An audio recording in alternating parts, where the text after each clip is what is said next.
91.2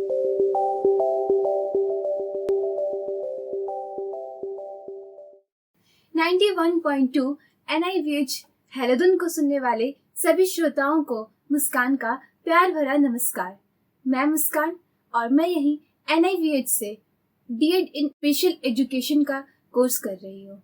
दोस्तों, आज हमने आमंत्रित किया है डॉक्टर सुजाता संजय मैम को अपने चैनल 91.2 NIVH हेलोदुन पर। आज का दिन हमारे लिए बहुत ही खास है। डॉक्टर सुजाता मैम को राष्ट्रपति अवार्ड तथा अन्य अवार्ड से उन्हें पुरस्कृत किया गया है और स्वागत है मैम आपका हमारे इस चैनल पे। नमस्कार, thank you very much. Ma'am, वैसे तो मैंने आपके बारे में अपने श्रोताओं को बताया, लेकिन मैं चाहती हूँ कि आप अपने बारे में हमारे श्रोताओं को कुछ बातें बताएं। बिल्कुल मुस्कान, मेरा नाम डॉक्टर सुजाता संजय है। मैं ऑब्स्ट्रिशियन एंड गायनेकोलॉजिस्ट हूँ, यानी कि स्त्री रोग विशेषज्ञ। चूंकि क्या होता है हमारे देश में, जैसा मुझे लगता है भारतवर्ष में महिलाओं का महत्व हमेशा से ज्यादा होता है एक परिवार के लिए, तो महिलाओं से संबंधित जो भी बीमारियां होती हैं मैं उसका उपचार करती हूँ। और जैसा कि आपने बोला अवार्ड्स हमेशा हमें अपनी रिस्पॉन्सिबिलिटीज को और बढ़ा देते हैं। तो मुझे बहुत खुशी है कि मुस्कान एक छात्रा है, छात्रा के साथ साथ वो बहुत अच्छे तरीके से अपने कार्य को भी कर रही है। जी मैम, धन्यवाद। मैं अपने कुछ सवाल हैं जो मैं आपसे पूछना चाहती हूँ।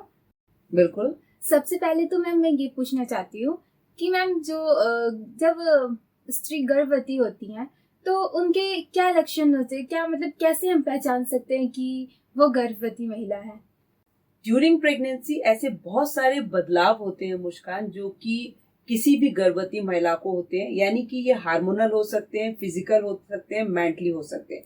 अगर हम सिम्टम्स की बात करें, जिसे आप लक्षण कहते हैं, तो ये सामान्य लक्षण होते हैं कि मेंसेस यानी कि डेट का मिस हो जाना, जो पहला सबसे इम्पोर्टेंट फीचर्स होता है। उसके बाद अगर हम कहते हैं सिम्टोमेटिक, यानी कि नोजिया, उल्टी होने का, जी मचलाने का मन करना, या वॉमिटिंग होना, एसिडिटी होना, या बहुत बार मूड्स बहुत ज्यादा स्विंग्स करते हैं, यानी कभी आपको अच्छा लगता है, कभी बहुत गुस्सा आता है, इरिटेशन होती है। तो ये सारे सिम्टम्स एक बेसिक सिम्टम्स होते हैं जो कि आपकी प्रेगनेंसी की पहचान होते हैं। हाँ, जैसे हम कहते हैं कि कुछ अलार्मिंग सिम्टम्स है, जैसे कि पेन होना या ब्लीडिंग होना, ये सब हम अच्छा नहीं मानते हैं। अगर इनिशियल सिम्टम्स की बात करते हैं तो उल्टी होना, जी मचलाना, मेंसेस ना आना, ये सब प्रेगनेंसी से रिलेटेड होता है।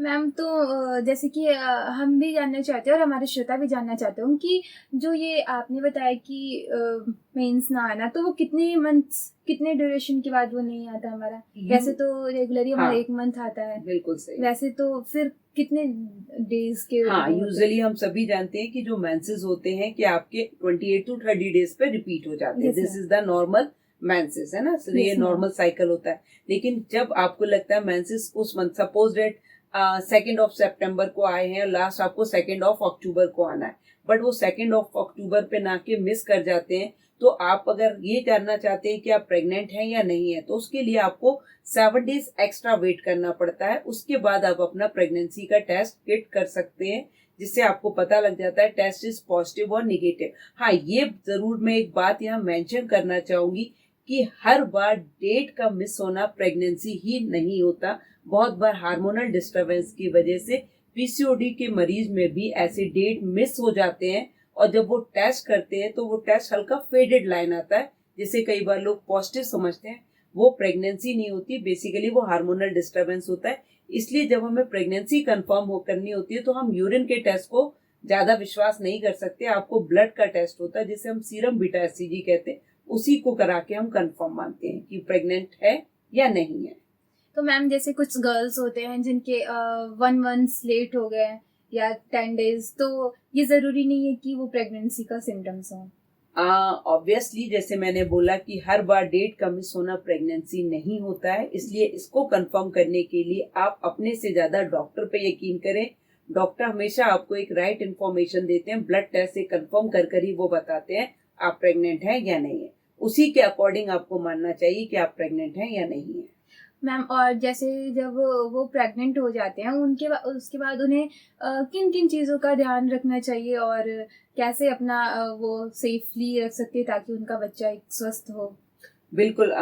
जब भी कोई एक महिला प्रेग्नेंट होती है तो प्रेगनेंसी का जो ये समय होता है 9 महीने का समय, कहने के लिए तो 9 मंथ एक अपना लंबा काफी पीरियड होता है, बट इन 9 मंथ को हम 3 सेमेस्टर में डिवाइड करते हैं। यानी कि इनिशियल 3 मंथ होता है, it's called the first trimester, 4, 5, 6 को हम सेकंड ट्राइमेस्टर और लास्ट के 7, 8, 9 को हम थर्ड ट्राइमेस्टर बोलते हैं। तो जो प्रेगनेंसी होती है फर्स्ट 3 मंथ में बहुत ज्यादा क्रूशियल स्टेज होती है। अगर आप कोई भी मिस्टेक्स करते हैं या ऐसी गलतियां जो कि प्रेगनेंसी में नहीं करनी चाहिए, उसकी वजह से बहुत बार मिसकैरेजेस होते हैं। तो आपको ध्यान रखना है कि जैसे हल्की सी एडवाइजेस को हम हमेशा फॉलो करने को बोलते हैं किसी भी प्रेग्नेंट लेडी को, कि आपको भारी सामान नहीं उठाना या बहुत ज्यादा स्ट्रेस अप एंड डाउन या ट्रेवल या ड्राइविंग ये नहीं करना चाहिए। और सपोज डेट कोई भी मेडिकेशन आपको बिना अपने डॉक्टर को कंसल्ट किए नहीं खाना चाहिए, चाहे वो सर दर्द हो या बदन दर्द हो, बुखार हो। कुछ दवाइयां इंपॉर्टेंट होती है ड्यूरिंग द प्रेगनेंसी खाना, जैसे कि फॉलिक एसिड। फॉलिक एसिड इसलिए खाया जाता है ताकि बच्चे का ब्रेन डेवलपमेंट हो सके, उसमें कहीं किसी प्रकार की डिफॉर्मिटी ना आए। फिर बात आती है 4, 5, 6 मंथ की। 4, 5, 6 मंथ में कुछ आपको सप्लीमेंट लेने होते हैं जिसमें आयरन, कैल्शियम, विटामिन आता है। इसके साथ साथ आपको अपनी डाइट मेंटेन करनी पड़ती है ताकि गर्भवती महिला के शरीर में किसी भी प्रकार की डेफिशिएंसी, स्पेशली आयरन डेफिशिएंसी ना हो। फिर आता है 7, 8, 9 मंथ। 7, 8, 9 मंथ वो होता है जब बेबी कंप्लीटली फॉर्म हो जाता है, बन जाता है। अब केवल केवल उसकी ग्रोथ होती है, यानी कि उसका वजन बढ़ता है। तो आपको इस दौरान अपनी डाइट में प्रोटीन इंटेक मेंटेन करना चाहिए। और किसी भी सिम्टम्स में, जैसे अगर पेन होता है या ब्लीडिंग होती है, तो इमीडिएटली डॉक्टर से कंसल्ट करना चाहिए। और ये जरूरी है कि महीने में एक बार रेगुलर चेकअप जरूर कराना चाहिए, उससे रिलेटेड अल्ट्रासाउंड और ब्लड टेस्ट जरूर कराने चाहिए। Okay ma'am. और मैम, वैसे तो सारे ही मंथ्स कॉम्प्लिकेटेड होते हैं, लेकिन ऐसा फिर भी कुछ ऐसा होता होगा जो ड्यूरिंग प्रेगनेंसी जो कुछ मंथ्स हो जो बहुत ज़्यादा कॉम्प्लिकेटेड हो? हाँ, बिल्कुल सही। क्योंकि पहले 3 मंथ, जैसे मैंने बोला, बहुत बार इसमें अब देखने को मिलता है कि मिसकैरेज यानी कि गर्भपात हो जाता है। Yes. तो इस समय में ध्यान रखना बहुत ज्यादा जरूरी होता है। अगर हल्का सा भी पेन या ब्लीडिंग है तो इमीडिएटली डॉक्टर से कंसल्ट कर लेना चाहिए। क्योंकि बहुत बार अगर आप टाइम से डॉक्टर के पास पहुंच जाते हैं और टाइमली मैनेजमेंट हो जाता है तो इस चीजों से बच जाते हैं। तो मेरा मानना होता है इनिशियल 3 मंथ हर एक प्रेग्नेंट लेडी को बहुत केयरफुल रहना चाहिए अपने स्वास्थ्य को लेकर। क्योंकि यही वो समय, अगर छोटी सी मिस्टेक होती है और मिसकैरेजेस होता है तो वो आगे जाकर इन फ्यूचर आप जब सेकंड प्रेगनेंसी प्लान करते या थर्ड प्रेगनेंसी प्लान करते तो उसमें भी मिसकैरेजेस होने की पॉसिबिलिटी बढ़ जाती। तो पहले 3 मंथ थोड़ा ज्यादा केयरफुल रहें। फिर 4, 5, 6, 7, 8 मंथ इतना ध्यान रखना जरूरी है। देखिए, मेरा मानना होता है कि प्रेगनेंसी एक नेचुरल फिनोमेना होता है, उसको अगर आप डर से निकालेंगे तो कुछ ना कुछ मिसहैपन जरूर होगा। हाँ, केयर के साथ अपनी हर चीज को एंजॉय करते हुए करेंगे तो ये प्रेगनेंसी के 9 मंथ किसी भी महिला के लिए मेमोरेबल डेज होते हैं। मैम, और मतलब हमें इन चीज़ों में किन किन चीज़ों को अवॉइड करना चाहिए और किन चीज़ों को लेना चाहिए? देखिए, अवॉइड के लिए हम यूजुअली बोलते हैं कि अगर आपको किसी चीज से प्रॉब्लम है, यानी कि कोई आपको ड्रग एलर्जी या फूड एलर्जी है, तो आप उसको अवॉइड कर सकते हैं। या आप डायबिटिक हो जाते हैं ड्यूरिंग द प्रेगनेंसी तो आप मीठे को अवॉइड करते हैं। अदरवाइज मेरा मानना होता है कि प्रेगनेंसी के इनिशियल 3 मंथ छोड़ दीजिए, आगे के मंथ में आप हर चीज खाइए in each and every form. अगर आप बात करते हैं फ्रूट्स की, एक्सेप्ट द पपाया, स्पेशली जो कच्चा पपाया होता है, वो एक तरह का एबॉर्टिफिशिएंट होता है जिसकी वजह से प्रेगनेंसी खराब हो जाती है। उसको छोड़कर आप सीजन का हर फ्रूट खा सकते हैं। प्रोटीन के लिए अगर मैं बात करती हूँ तो दाल या दाल से बनी हुई चीजें, सोयाबीन या पनीर, अगर आप नॉनवेज खाते हैं तो वो भी खा सकते हैं। कार्बोहाइड्रेट्स के लिए आप कोई भी व्हीट यानी कि गेहूं से बनी हुई चीजें खा सकते हैं। मिनरल्स के लिए मैं बोलती हूँ वाटर इंटेक ज्यादा से ज्यादा होना चाहिए। स्वीट्स अगर आप डायबिटिक नहीं है तो ले सकते हैं। यानी कि खाने में किसी चीज की मनाही नहीं है, बस आपको ये देखना है वो आप हजम कर सकते हैं या नहीं। अवॉइड करने की बात करते हैं तो अवॉइड करने के लिए आपको फास्ट फूड या कोल्ड ड्रिंक्स, गर्भवती महिलाओं को जहां तक कोल्ड ड्रिंक्स या हार्ड ड्रिंक किसी भी फॉर्म में नहीं लेना चाहिए। या आप स्मोकिंग वगैरह करते हो तो वो बिल्कुल भी नहीं करना चाहिए। ये सारी चीजें और अननेसेसरी मेडिकेशन जो कि बच्चे के लिए हार्मफुल हो सकता है, उस सबसे बचना चाहिए। Okay ma'am. मैम, मेरा एक और क्वेश्चन है क्योंकि मुझे लगता है कि आजकल लोग ये ज़्यादा फैसला ले रहे हैं, और मैंने जहाँ तक सुना है ऐसे केसेस कि जैसे कि दो तरह के होते हैं, एक नॉर्मल बेबीज होते हैं और एक मतलब ऑपरेशन से होते हैं। तो मैम आजकल लोग पेन की वजह से ऑपरेशन करवा रहे हैं, तो मैम इसके आगे कोई साइड इफेक्ट? देखिए, होता क्या है कि किसी भी महिला के लिए मेंटली प्रिपेयर होना बहुत ज्यादा जरूरी होता है। डिलीवरी मुझे नहीं लगता है कि चॉइस बेस्ड होनी चाहिए कि आपको कैसी करानी है या कैसी नहीं करानी है। Yes. अगर मेरा आप पर्सनल ओपिनियन मांगते हैं तो मेरा पर्सनल ओपिनियन ये होता है हर एक पेशेंट के लिए, at least you wait for time. अगर आपकी जब 9 मंथ कंप्लीट हो जाते हैं और आपको कोई सिम्टम्स होता है, यानी कि लेबर पेन स्टार्ट होते हैं, बैक से लोअर एब्डोमेन में पेन आता है, या any other symptoms related with the pregnancy या डिलीवरी, जैसे आपको ब्लड आ रहा है या स्टिकी डिस्चार्ज आ रहा है या वाटर लीकेज हो रहा है, तो आप डॉक्टर के पास जाएं और उसके अकॉर्डिंग डॉक्टर आपका चेकअप करते हैं। फिर डॉक्टर ये डिसाइड करते हैं कि नॉर्मल डिलीवरी हो सकती है। अदरवाइज अगर कोई कॉम्प्लिकेशन नहीं है, यानी कि बच्चा मान के चलिए उल्टा नहीं है या बच्चे ने पॉटी नहीं की है, जब तक आपको डॉक्टर ना एडवाइस करें कि आपको सिजेरियन डिलीवरी कराने की जरूरत है, मुझे नहीं लगता है कि डिमांड बेसिस पर सिजेरियन करना चाहिए। एटलीस्ट ये नेचुरल प्रक्रिया है, जिसको आप जितना नेचुरली करते हैं डिलीवरी करना उतना मुश्किल नहीं होता। अब जैसे मैं आपके साथ शेयर करती हूँ, मैंने कल ही एक रात में डिलीवरी कराई, उसके बच्चे के गर्दन में डबल लूप्स ऑफ कॉर्ड थे, नाल के 2 घेरे थे। उसके साथ साथ अगर मैं बात करूं, पानी खत्म हो गया था, वो बच्चा भी पोस्ट डेटेड था, दिन तक चढ़ा हुआ था। उसके बावजूद में मैंने फर्स्ट प्रेफरेंस नॉर्मल डिलीवरी को दी, क्योंकि अगर पेशेंट्स कोऑपरेटिव है तो डॉक्टर पूरा प्रयास करते हैं। हाँ, इन केस अगर कोई कॉम्प्लिकेशन होती है, डॉक्टर आपको एडवाइस करें तो डेफिनेटली आपको सिजेरियन डिलीवरी करानी चाहिए। ये नहीं कि just because of this thing कि हमें पेन होगा या हमें डिस्कम्फर्ट होगा आप सर्जरी से डिलीवरी कराते हैं, तो ये एक सही डिसीजन नहीं होता है। तो और मैम जब प्रेगनेंसी के टाइम पे फैमिली का क्या रोल होना चाहिए? देखिए, फैमिली का रोल तो हमारे पूरे जीवन भर में हमेशा इम्पोर्टेंट होता है, और मेरा मानना होता है किसी की भी सक्सेस, चाहे वो कितना सक्सेसफुल है, इस पे डिपेंड करता है कि उसके साथ उसके परिवार वाले खड़े हैं कि नहीं खड़े हैं। और वो समय किसी भी महिला के लिए जब डिलीवरी का समय होता है, उससे एक मॉरल सपोर्ट की जरूरत होती है। मॉरल सपोर्ट का मतलब होता है आपके फैमिली मेंबर आपको अगर प्यार से 2 शब्द बोलते हैं या वो ये कहते हैं कि हाँ आप पेन ले लेंगे, तो उसको एक मॉरल सपोर्ट इतना अच्छा मिलता है कि वो आराम से उस पेन को बियर कर पाती है। और मेरा हमेशा मानना होता है, जो मैं हमेशा अलाउ करती हूँ, अगर मैं अपने सेटअप में काम करती हूँ तो मैं हमेशा डिलीवरी के वक्त उस महिला के पास उनके हस्बैंड को अलाउ करती हूँ, उनके फैमिली मेंबर्स को आना खड़ा करना सब अलाउ करती हूँ, क्योंकि फैमिली का एक मोटिवेशन या मॉरल सपोर्ट प्रेग्नेंट लेडी को ये हेल्पफुल होता है कि वो आराम से उस पेन को ले पाते हैं और उस पेन के साथ वो डिलीवर कर सकते हैं अपने बेबी। Okay ma'am. मैम मैंने कहीं सुना था पोस्टपार्टम डिप्रेशन, ये क्या है? देखिए, पोस्टपार्टम डिप्रेशन का मतलब होता है जब डिलीवरी होती है तो उसके बाद महिला के बॉडी में कुछ चेंजेस होते हैं, हार्मोन डिस्टर्ब होते हैं, और कहते हैं जब एक नया बेबी आता है तो उसके साथ आपको भी थोड़ा बहुत चेंजेस लाने पड़ते हैं। तो कुछ ऐसी महिलाएं होती हैं जिनको एक हार्मोनल डिस्टर्बेंस ज्यादा हो जाता है, जिसकी वजह से उन्हें एंजाइटी, हेलुसिनेशन, घबराहट, बहुत बार मूड स्विंग्स होने लगते हैं, वो घबराने लगती है, उन्हें ये डर लगने लगता है कि वो इस न्यू बॉर्न बेबीज की कैसे केयर कर पाएंगे, वो कर भी पाएंगे या नहीं कर पाएंगे। इस तरह की घबराहट और बेचैनी को हम पोस्टपार्टम डिप्रेशन का नाम देते हैं। और मेरे मानना है कि पोस्टपार्टम डिप्रेशन किसी भी महिला को हो सकता है, चाहे वो घर में का रहने वाली घरेलू महिला हो या कामकाजी महिला। तो जरूरी होता है, अगर आपको ऐसा लग रहा है कि आप ऐसे कुछ सिम्टम्स से सफर कर रहे हैं, आपको ऐसा लगता है कि आप अपने बच्चे को नहीं संभाल पाएंगे, तो it's called the postpartum depression. तो इसके लिए आप अपने गायनिक के पास भी जाकर उनके साथ काउंसलिंग कर सकते हैं, उनके साथ बात कर सकते हैं, क्योंकि किसी भी महिला को पोस्टपार्टम डिप्रेशन से जितनी जल्दी निकाला जाए उतना ज्यादा अच्छा होता है, क्योंकि ये डिप्रेशन उसको फिर आगे जाके लॉन्ग टर्म बहुत ज्यादा प्रॉब्लम क्रिएट करता है। मैम गर्भवती महिला को अब प्रेगनेंसी के समय योगा करना उनके लिए कैसा होगा, या फिर वॉकिंग करना उनके लिए सही होगा? देखिए, अगर किसी की प्रेगनेंसी में कोई कॉम्प्लिकेशन नहीं है, जब तक उन्हें डॉक्टर ने ये नहीं कहा है कि उन्हें कंप्लीट बेड रेस्ट पे रखना चाहिए, क्योंकि कुछ कुछ ऐसी सिचुएशंस होती हैं जहाँ पे पेशेंट्स को ब्लीडिंग होती है या बार बार ब्लीडिंग होती है, तो उसमें उनके डॉक्टर्स उन्हें कंप्लीट बेड रेस्ट एडवाइस करते हैं।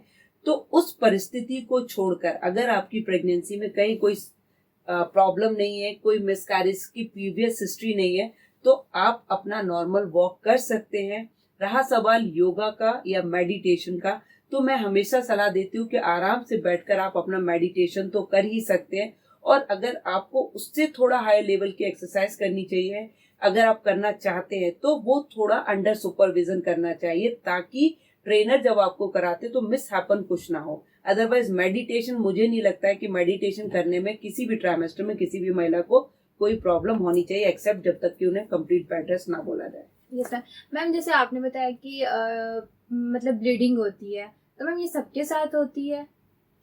नहीं, कुछ ऐसे केसेस होते हैं जिनमें कुछ कॉम्प्लिकेशंस होती है, या जिनकी पास हिस्ट्री बहुत अच्छी नहीं होती, या जिनको मिसकैरेजेस की शिकायत रहती है, या जिनको पीसीओडी का प्रॉब्लम रहता है, या जिनके किसी कारणवश यूट्रस में इन्फेक्शन की हिस्ट्री रही है, तो ऐसी महिलाएं जब कंसेप्शन लेती हैं, प्रेगनेंसी लेती है, तो बहुत बार उनको रिकरेंट ब्लीडिंग का इशू आता है, जिसकी वजह से मिसकैरेजेस होने का डर रहता है। तो उन परिस्थितियों में एज अ डॉक्टर हम बिल्कुल कंप्लीट बेड रेस्ट और साथ में कुछ इंजेक्टेबल और मेडिसिन का सपोर्ट देते हैं, ताकि 2 मंथ के बाद उनकी प्रेगनेंसी स्टेबल हो सके और कंटिन्यू हो सके। मैम तो ब्लीडिंग कब तक आता है, अगर उन्हें आता है तो? हाँ, डिपेंड करता है सिचुएशन क्या। अगर इनिशियल है तो वो मिसकैरेजेस कहलाता है, अगर उसके बाद होता है तो वो एंटीपार्टम हेमरेज कहलाता है। तो इस प्रकार ब्लीडिंग का अलग अलग ट्राइमेस्टर वाइज अलग अलग कॉजेस होते हैं।